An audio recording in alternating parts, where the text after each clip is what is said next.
Living safe is dangerous, and here's why.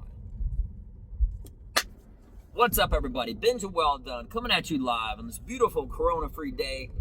Today is Tuesday, March the 5th at 4:15 p.m. How are you doing? So, living safe is dangerous. What does that mean? Well, let's get into it. Here's the thing. There's a pretty girl. You didn't ever talk to her. If action films didn't exist, adrenaline junkies, any of this stuff, if it doesn't exist, life has no purpose. Plain and simple. Your food wouldn't have salt, nothing would have taste, and nothing would be good.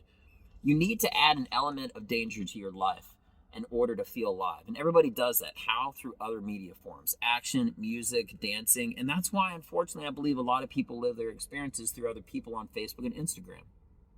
Facts. I love the idea of living dangerously. But you also want to live. You know what I mean? You don't want to do something dangerous because of the preconceived notion, the idea that you might actually do something bad to someone, to yourself, or something like that.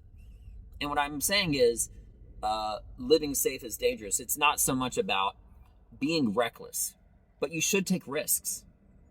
There's that old adage about people always talking about looking back in their life, wishing they'd done more, wishing that they took more chances. Well, this is your time.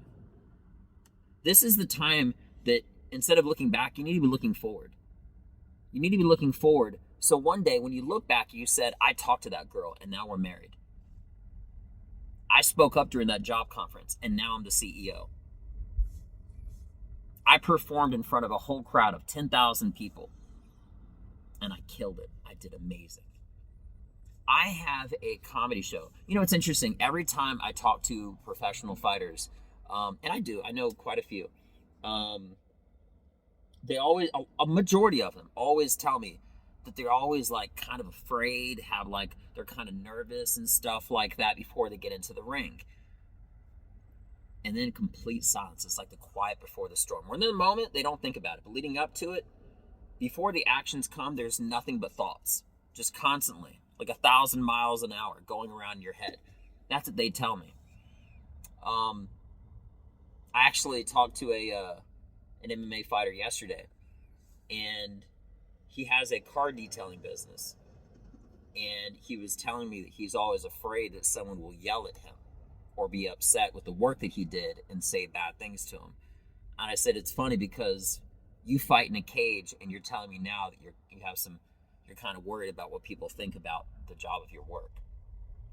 And he laughed about it because it's such a weird thing to think about.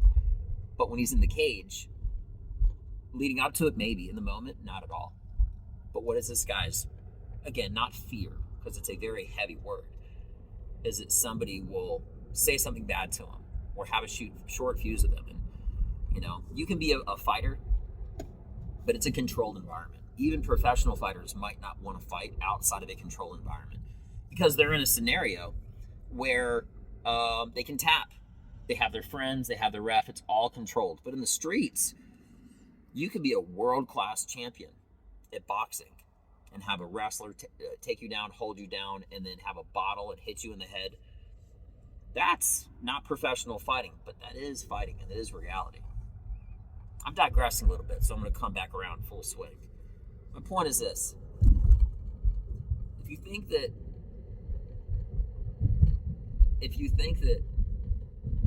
living safe isn't dangerous, well, the only opposite of that, which will actually be my next video, ironically enough, is that living dangerously is safe. You need to realize that if you take more risks, you are living. And without risks, nothing is worth anything. Talk to that girl. Okay? Speak up. Let your voice be heard. Don't be timid and live.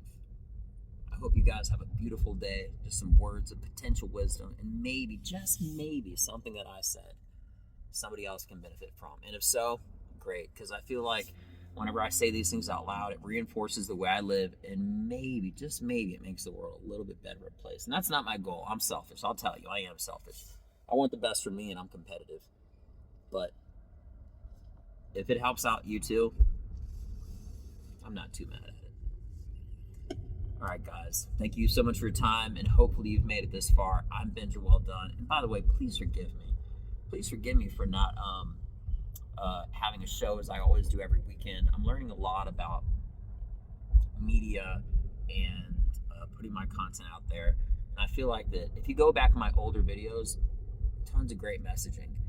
But messaging alone isn't going to be enough unless you get people's attention. You have not even the content, but it's the delivery, the initial. Like, have you ever had a package for Christmas and it just wasn't wrapped up? If you could take any package on a table, you might be different like me. I might take the one that's unwrapped, right? But if there were 5 boxes and all of them had special gift wrapping, you might go for the one that's shiny or bigger or nicer, or you might do that little thing where you like shake a box and you try to guess what it is, you know, piece of jewelry or whatever. Yeah. I like that secret gift, like the really good gift. But coming back to social media, I'm learning how to package my material better so that I can deliver it, because my whole ultimate goal for social media is be able to go to a city that I haven't even done comedy in and sell out, because people know who I am on a digital platform on social media. So every day I'm doing that more and more. I'm working on it, and that's the reason this video is coming out a little late. So I'll have 2 videos this week. Anyway, thank you guys so much for your time. I'm Benja Welldone. Check me out.